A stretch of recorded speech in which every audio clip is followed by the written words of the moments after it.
Si Attorney Sunny Matula, ang presidente sa Federation of Free Workers. Ato makauban sa Pikas Linya. Attorney Sunny Matula, sir. Attorney, mayong gabi, madyaw nga doom kanimo, mayong gabi.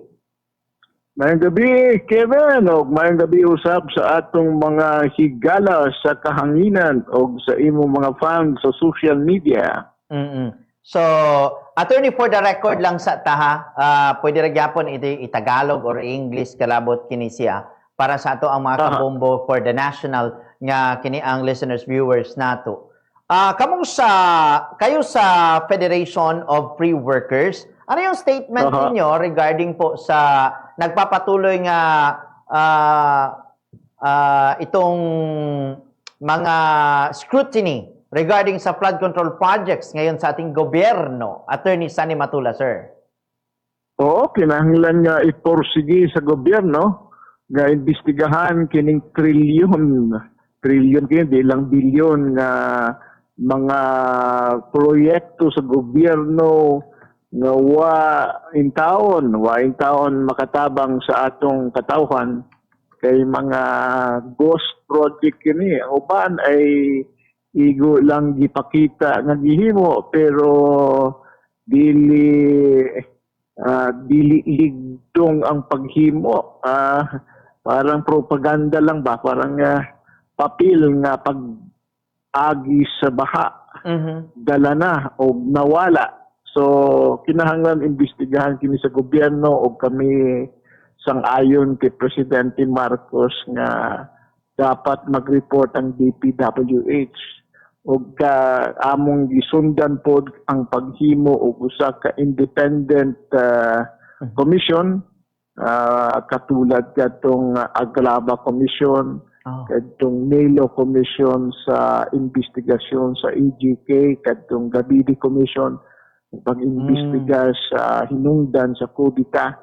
So, apan na dunay participation sa mga katawhan o sa labor sector halimbawa o sa farmer sectors o sa uban pa mga civil society. Pero amo sa gitawagan ang atong Department of Justice o ang atong National Bureau of Investigation, kauban na diya ang CIDG sa Philippine National Police, nga imbestigahan na kay nakita naman sa presidente nga adunay mga milagro nga nahitabo nining mga proyekto sa gobyerno nga ma-enjoy sa katawhan. But itong mga independent for the benefits sa ating mga listeners and viewers ngayon, attorney ha, yung mga sinasabing independent group naman ba sa past ay matagumpay naman din ba yung resulta ng kanilang investigation? Halimbawa, katong Agraba Commission nga nag-imbestiga sa pagpatay kay dating Senador Benigno Aquino, adunay resulta kadto o aduna may mga na-convict na mga opisyal sa gobyerno. Pero ang utak talaga hindi nakuha, pero at least may mga taong na-held accountable. O katong Gabidi Commission ang nag-imbestiga sa hinungdan sa mga kudita, adaghang may mga rekomendasyon. Ang mga polisiya o mga administrative recommendation, aduna po yung mga legislative recommendation. Ang Milo Commission usab ay tungod sa pag-imbestiga sa mga extrajudicial killings nitong panahon ni Presidente Arroyo, aduna po yung mga rekomendasyon o nagpakita ka na nga seryoso ang gobyerno sa iyang gihimo kay ginaimbestiga man, ginadala sa kahayag ang mga gitago. So, mamalay purpose ni Ana. At pong tanawon nga sa atong balaod is public office is a public trust. O gikinahanglan ng atong mga opisyal sa gobyerno magpakita sa maayong lifestyle. Adunay integridad, dili maluho, simpleng buhay. Kaya pabor pod kami kining lifestyle check nga ginasuggest sa ubang mga atong kauban mga mamamayan atong citizens So usa ka na palagay ko ay makatulong sa paglaban sa korupsyon o pagpukan sa korupsyon kay kinahanglan magod nga ang ato mga public official dapat adunay public accountability. O gusto ka na ka-importante, naaman sa atong konstitusyon sa Article 11, Section 17, na dapat ang lahat ng mga opisyal magsumiti sa ilang statement of assets, liability, and net worth, di ba? Kay kada tuig na nagikinanglan para ma-check kung ang ilang kita ay tama ba o sa ilang ginagastos o aduna sila yung mga kabtangan nga sobra sa ilang kita. So pwede po ka na makahimo og mga forfeiture proceedings sa mga ill-gotten wealth nga ato po nga makita sa atong mga balaod. Pero kung sa mga yano lang, attorney, kaning mga district engineer, mga dili man na sila appointed, pwede gapon ma-appeal na sila? Pwede ka na sa mga mga district engineer, presidential appointees ka na, o pwede ka na ma-imbestigahan sa ombudsman, sa Civil Service Commission, sa Commission on Audit, o kung may mga ill-gotten wealth o wala mandeklara nga taxes sa Bureau of Internal Revenue. Ay, siyempre, pwede po na imbestigahan, siyempre, sa atong intelligence community, sa Philippine National Police, adunay CIDG o sa armed forces nato adunay intelligence group nga makahatag og mga impormasyon ngadto sa presidente nga ang atong mga opisyal adunay mga kabtangan nga sobra-sobra sa ilang kita sa gobyerno og maaring magkaroon ng forfeiture proceeding. So imbestigahan kanang mga pag-aking pagkakaalam, yung mga district engineers, mga presidential appointees ka na. Mga district director, di ba? Sa DPWH, mga presidential appointees ka na. Nga ang presidente sa Pilipinas pwede direktang imbestigahan ang iyang mga di-appoint.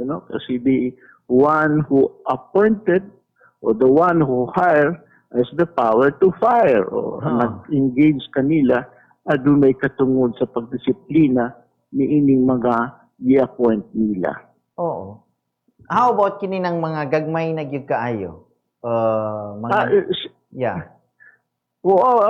Pwede ka na imbestigahan sa atong mga prosecutor, sa Civil Service Commission, sa Commission on Audit.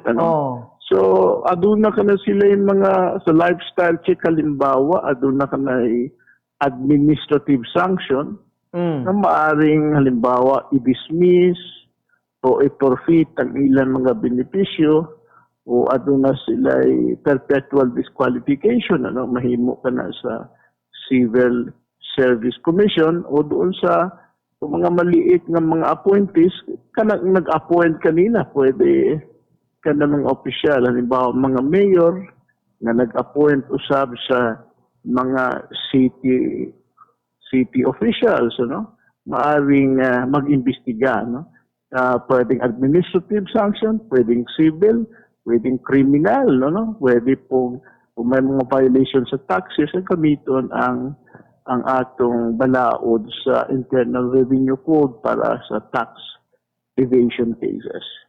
So di gid sila kaluwas ani kung buto na hunaon ba? Tanan kung magseryoso ang gobyerno, o seryoso usab ang atong mga opisyal sa gobyerno. So, kining imong na-mention nga independent body, pwede ra na siya mag-parallel investigation, parallel probe para nga mag-iusa ta? Mura na ra? Ang akong point of view sa independent commission para sa mga policy reform, para sa legislative reforms, o kung adunay masakpan nga mga tao nga makita talaga nga nangawat sa gobyerno, so dapat i-prosecute sila, Pero kining independent commission ay parang recommendatory lamang. Ang atong prosecution service, halimbawa yung ating National Prosecution Service, ang mga fiscal nato, city fiscal, o yung mga provincial fiscal nato, ado naman po ay katungod sa pag-prosecute. Maliban ini sa atong DOJ, ado na po ombudsman na mahimong musugod sa pag-imbestiga maski walay complaint. So, moto proprio, ang atong ombudsman makahimo mag-investigasyon sa iyang kawalingon maski walay complaint kung nakita nila nga adunay sukwahi o may mga violation sa atong balaod na binagayod ang atong mga balaod sa graft and corrupt practices.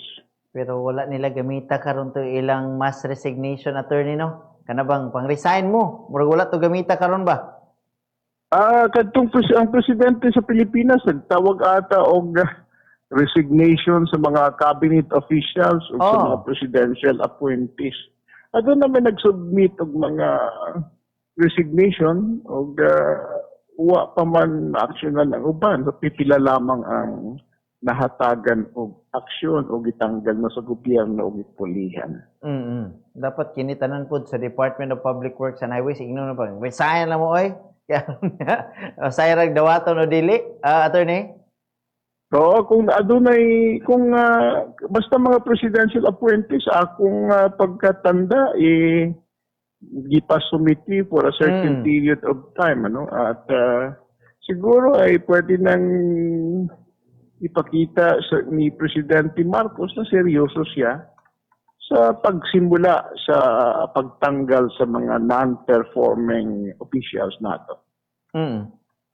Dapat na nga paspasan. Pero aning kuan, mga LGUs nato, gapil man ni karon nga magbuhat mo daw sila investigation. Kasaligan ba, attorney, ang atong mga LGUs kung sa flood control lang sa nga eksekutanan kung mag-imbestigar sila?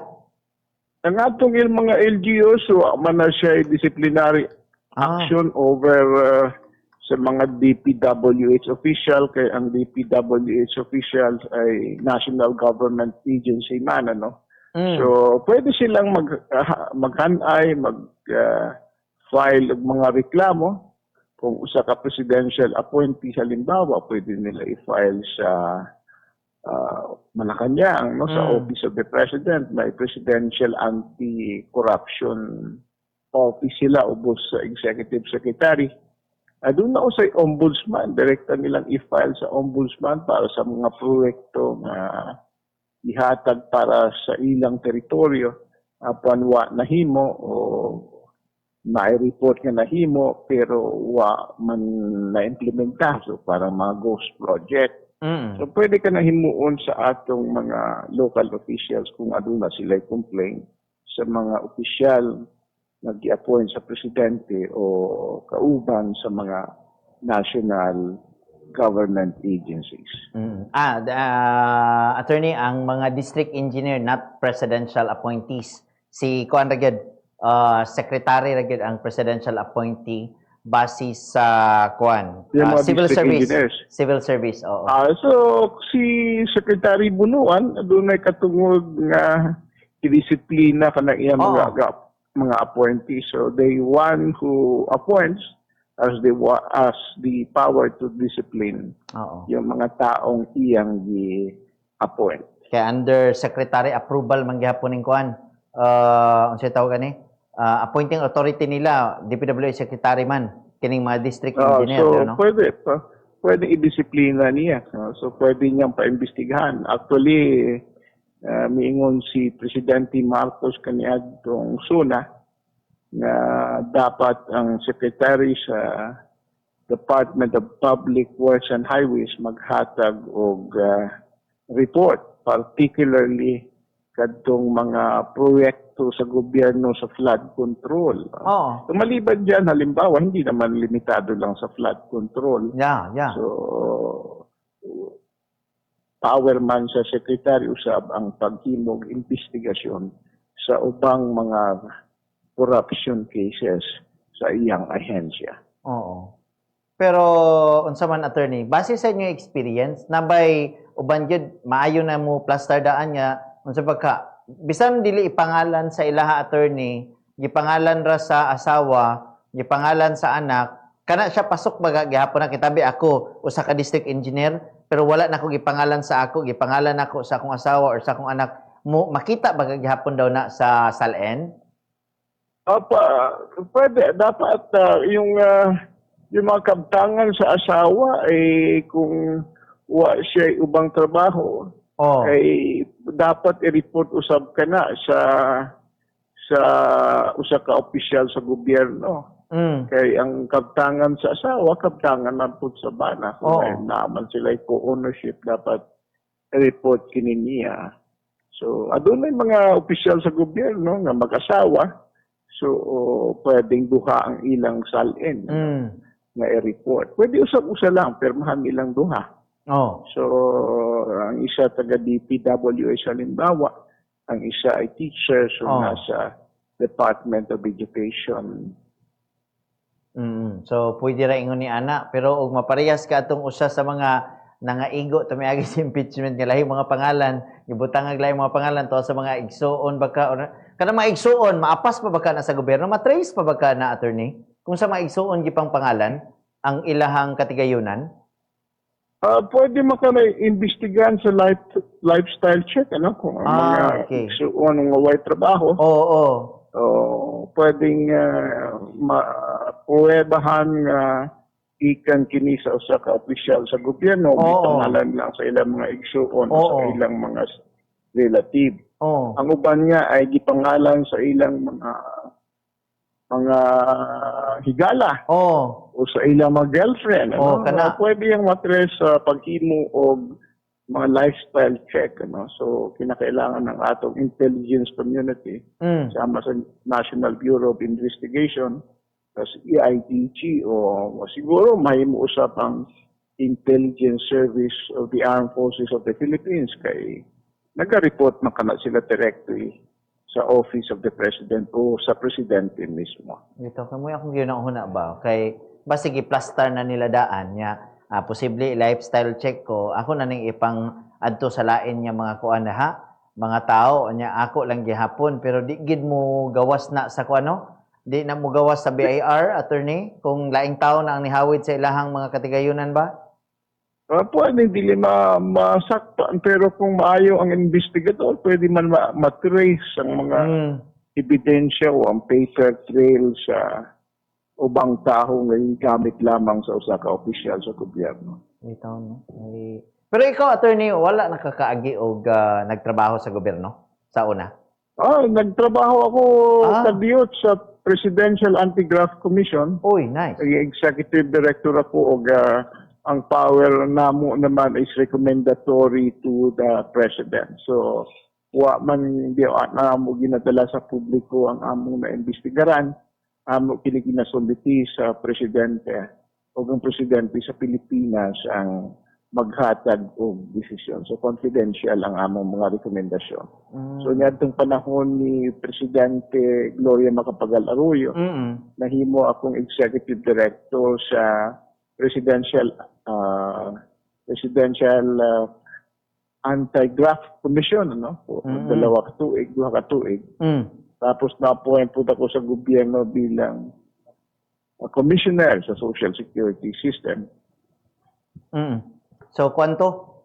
Under to sa Executive Order number 12 na mention. Executive Order number 12 of the President Gloria Macapagal Arroyo creating Presidential Anti-Graft Commission, PAGC. Sa PAGC, sa Presidential Anti-Graft Commission o PAGC, ang among chairman kaniadto ay si Buena Flor, ang isa. So, naapa may unang chairman. Nakalimut ko ng pangalan. Tagal-tagal na yun, 2001, 2002. Taon-taon na po siya. Pero namoy na nga sanggi adto, attorney? Namoy na nga sakpan ato? Daghan ng mga tanggal niya do, pero dili man ako gapirma. Ang gapirma ay ang Executive Secretary. Ang Executive Secretary niya adtong panahon si Executive Secretary Romulo.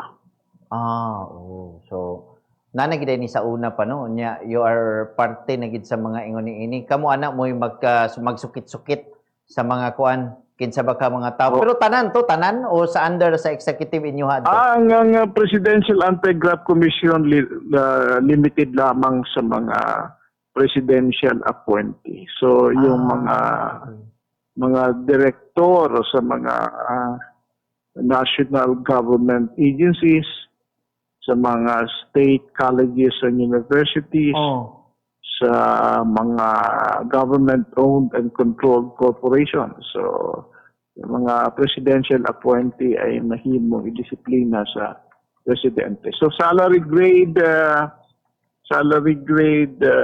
pagkakaalam ko, 26 ata yun, no? Kung tatandaan ko pa, yung mga presidential appointee. Pero dili ba sila? Siyempre, dili sakop ang korte, dili po sakop ang Kongreso sa Pilipinas kay Legislative Department na sila. So mga Executive Department na presidential appointees lamang. Ang Armed Forces dili po sakop ang Philippine National Police. Pero kini karon kanang ilahang plano mo ra gyapon na attorney, kanang buhaton karon kang siya tawag kang Pangulong Marcos nga sa iya ra maghapon sa executive secretary under sa legal nila ang kuan ani Odessa. Pwede. Pero ang direktiba ay kay Secretary Bunuan nga i-report ang mga proyekto sa gobyerno. So, yung sa mga proyekto nga palpak, o sa mga proyekto nga suspect sa ghost project, o siyempre, dapat adunay deadline ata nga gihatag si Presidente niya adtong State of the Nation address niya. So kinahanglan gayud nga maging seryoso ang presidente kung dili na mutuo ang mga tao kung dili niya mahimo. Mo man ginagikuan sa uban gyud niya sige rag pangdakop didto asa dapit ang mga ghost projects. Asa man ni padulong unsa man gid nagid ba kay makulob ng mga kaldero ani kung wala man gud pangit ra gid gyapon kayo attorney kung ingon ni ana man lang. Palagay ko daghan ang akong nakita giadtuan mismo sa presidente kadtong mga project sa Bulacan mga gibaha lalo na diya sa Kalumpit, Bulacan abogado ako sa usa ka union diya sa Kalumpit, Bulacan. So kanunay ginagabaha pero adunay mga flood control project ng gobyerno ngayon sa akong mga igsuon og mga higala diya Kalumpit, Bulacan ay wa man o wa may gitukod o propaganda lamang.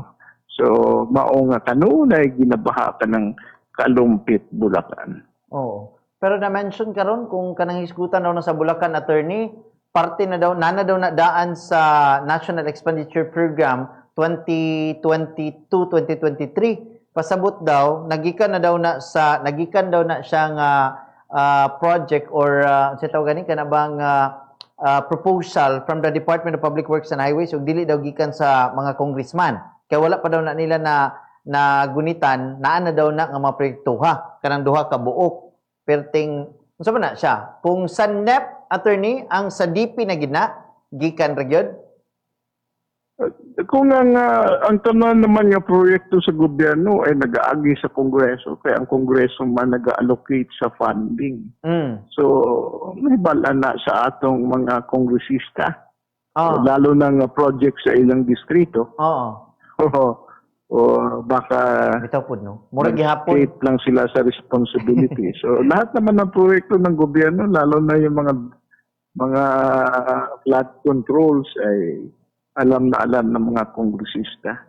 Gilabi na last year, Last year, gi-zero ganig hatag og subsidy ang PhilHealth kaya gireklamo nato. Og gibawasan pa nga itong yung 90 billion pesos nga pondo sa PhilHealth ikuha pa nga. Ang uban ni adto diya sa DPWH ng mga proyekto.